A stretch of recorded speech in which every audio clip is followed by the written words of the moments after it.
വന്ദേഭാരതിന് കിട്ടിയ സ്നാക്സും കുടയും കുപ്പിയും പേഴ്സും ഒക്കെ കൂടി എടുത്ത് രാവിലെ തന്നെ വീട്ടിൽ നിന്ന് ഇറങ്ങുകയാണ്. ആദ്യം തന്നെ സ്കൂട്ടർ കോട്ടക്കൽ ബസ് സ്റ്റാൻഡിൻ്റെ മേലെ പാർക്ക് ചെയ്ത് എന്നിട്ട് തിരൂർക്ക് പോകാനുള്ള ബസ് കാത്തുക്കണം. അപ്പോൾ ആദ്യം എനിക്കൊരു ബസ് കിട്ടി, പക്ഷെ ആ ബസ്സിന് ഞാൻ കയറിയില്ല, ഭയങ്കര തിരക്കായിരുന്നു. പിന്നെ കുറച്ച് നേരം കഴിഞ്ഞ ശേഷം അടുത്ത ബസ് വന്നു, അതിലും ഭയങ്കര തിരക്ക് തന്നെയായിരുന്നു. എന്തായാലും കുറച്ച് കഴിഞ്ഞപാടെ എനിക്ക് സീറ്റും കിട്ടി. പിന്നെ പെട്ടെന്ന് തന്നെ നമ്മൾ ബസ് സ്റ്റാൻഡിൽ എത്തുകയും ചെയ്ത്. അങ്ങനെ എന്നിട്ട് പിന്നെ ബസ് സ്റ്റാൻഡിൽ നിന്ന് കുറച്ച് നടന്നിട്ട് റെയിൽവേ എത്തിയ പാടനുണ്ട് ഒരു ട്രെയിൻ പോകുന്നത്.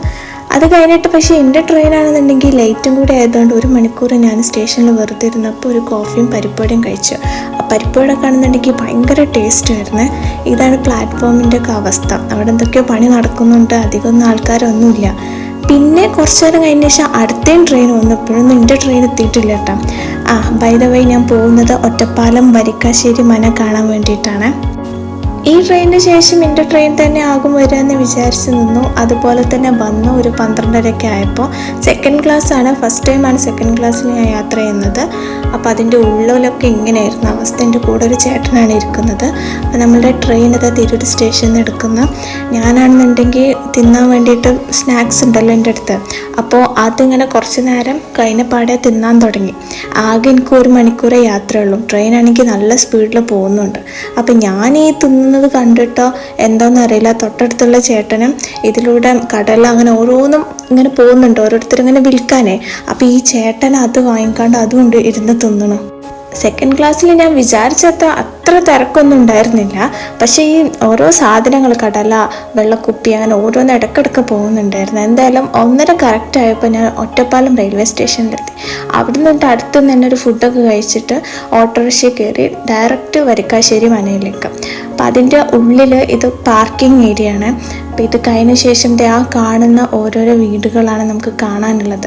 അപ്പോൾ ഇത് ഒരു വീട്, അത് വേറെ ഒന്ന്, അതുപോലെ വേറെ ഒന്നും കൂടെ ഒരു സൈഡിലുണ്ട്. അത് ഞാൻ എടുത്തിട്ടുണ്ടോ എന്ന് എനിക്കറിയില്ല.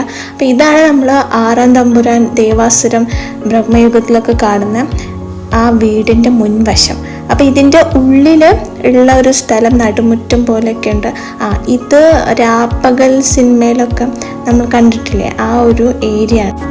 ഇത് 2ാമത്തെ വീട്. ഇവിടെ ആണെന്നുണ്ടെങ്കിൽ വിഷു ആയതുകൊണ്ട് സാരിയൊക്കെ ഇങ്ങനെ വിൽക്കുന്നുണ്ട് 400-800 റേഞ്ചിലൊക്കെ. ഞാനൊന്നും വാങ്ങാൻ പോയിട്ടൊന്നുമില്ല. മനയുടെ എൻട്രൻസ് ഭാഗമുണ്ട്. ഇത് മുന്നിൽ തന്നെ വലിയൊരു പാടമൊക്കെ ഉണ്ട്. ഇവിടെ ഈ മുന്നിൽ തന്നെ ഒറ്റപ്പാലം ബസ് സ്റ്റാൻഡിൽ നിന്ന് നേരെ ബസ് വരികയും ചെയ്യും. അപ്പം ഞാൻ എന്ത് ചെയ്ത് തിരിച്ച് അവിടുന്ന് ബസ് ഉണ്ടായിരുന്നു, നേരെ എന്നിട്ട് ഡയറക്റ്റ് ബസ് കയറി ഒറ്റപ്പാലം റെയിൽവേ സ്റ്റേഷനല്ല ബസ് സ്റ്റാൻഡിലെത്തി. ബസ് സ്റ്റാൻഡിലെത്തിയിട്ട് അവിടുത്തെ നേരെ പെരിന്തൽമണ്ണ ബസ് കയറി.